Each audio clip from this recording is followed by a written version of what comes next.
কলির রান্নাঘরে সকলকে অভিনন্দন। আজ দেখাবো পাকাল মাছ আর আলু দিয়ে একটা সহজ পদ্ধতির তরকারি রেসিপি। আমার রান্না যদি কারোর ভালো লেগে থাকে তাহলে একটা লাইক, কমেন্ট, শেয়ার করতে পারেন। পাকাল মাছে খুবই ছোট ছোট আঁশ থাকে, সূক্ষ্ম, সেটা পরিষ্কার করতে খুবই দুঃসাধ্য ব্যাপার। দেখো, আমি পাকাল মাছটা পরিষ্কার করে নিয়েছি, কিন্তু পাকাল মাছে কাঁটাও আছে। পরিষ্কার করার সময় সাবধান। আমি পাকাল মাছটা এবারে লবণ হলুদ মাখিয়ে নিয়েছি একটা পাত্রে। লবণ হলুদ মাখানোর পরে আমি একটু হালকা জল দিচ্ছি। যেহেতু মাছটা আমি কালকে রান্না করব, তাহলে আজকে এই লবণ হলুদ আর একটু জল দিয়ে ভাপে বসালে মাছটা কালকে খেতে টেস্টি হবে।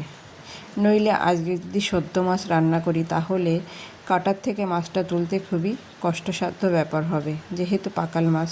তাই আমি এই যে লবণ হলুদ দিয়ে মিডিয়াম আঁচে জাল করে নিয়েছি। নিয়ে আমি একটা দিন পুরো ফ্রিজে রেখেছিলাম ঠান্ডা হয়ে যাওয়ার পরে ফ্রিজ থেকে বের করে তাতে আর একটু লবণ হলুদ দিয়ে, দেখো কড়াইতে আমি সরিষার তেল দিয়েছি। তেলটা গরম হয়ে গেলে আমি একে একে মাছগুলি ভেজে তুলে নেব। এই যে আমি মাছটা আগের দিন আমি লবণ হলুদ দিয়ে একটু ভাপে বসিয়েছিলাম, তার জন্য আজকে খেতে খুবই টেস্টি হবে, আর কাটার থেকে মাছটা ছাড়াতেও খুবই সহজ পদ্ধতিতে হয়ে যাবে। মা মাসিদের দেখতাম এইভাবে ছোটোবেলায় মাছটাকে একটু ভাপে বসিয়ে দিয়ে করতো। আর আমি মাছটা রান্নার জন্য নিয়েছি আলু, টমেটো, লঙ্কা আর আদা, লঙ্কা, টমেটোটাকে মিক্সচারে আমি পেস্ট করে নিয়েছি। দেখো, একদিকে মাছ ভাজাটাও আমার হয়ে গেছে। অল্প অল্প করে আমি একটু তেলটা বেশি দিয়েই মাছটা ভেজে তুলে নেব। মাছটা ভেজে তুলে নেওয়ার পরে ওই কড়াইতেই আমি আরেকটু তেল দিয়েছি। তেল দেওয়ার পরে আমি এখানে জিরে ফোড়ন দিয়ে দিলাম। জিরেটা একটু ফোড়ন হয়ে গেলে তার ভেতরে আমি দিয়ে দিচ্ছি কেটে রাখা আলুটা দিয়ে আমি একটু ভালো করে ভাজা করে নেব। ভাজা করার পরে আমি মিক্সচারে যে পেস্টটা করেছিলাম আদা, কাঁচা লঙ্কা আর টমেটো, সেই পেস্টটা দিয়ে দিলাম। দিয়ে আমি আলুর সঙ্গে একটু মশলাটা কষিয়ে নেব।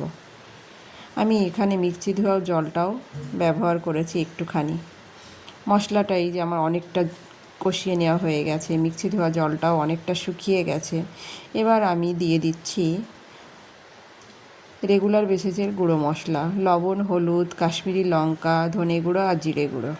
এবার এটা আমি দিয়ে আর একটুখানি কষিয়ে নেব মশলার থেকে তেল ছেড়ে যাওয়া পর্যন্ত।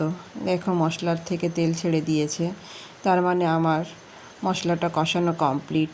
এবার আমি পরিমাণ মতো জল দিয়ে দেব। যেহেতু পাকাল মাছ আর আলুটা আমি ভেজে নিয়েছি, মশলার সঙ্গে কষিয়েছি, সেহেতু আমি এখানে বেশি ঝোল ব্যবহার করব না। আমি অল্প পরিমাণে ঝোল ব্যবহার করলাম। আমি ঝোলটা একটা ঢাকা দিয়ে গ্যাসটা ফুল ফ্লেমে 10 মিনিট তরকারিটা ফুটতে দেব। এই যে 10 মিনিট পর দেখো তরকারিটা হয়ে গেছে।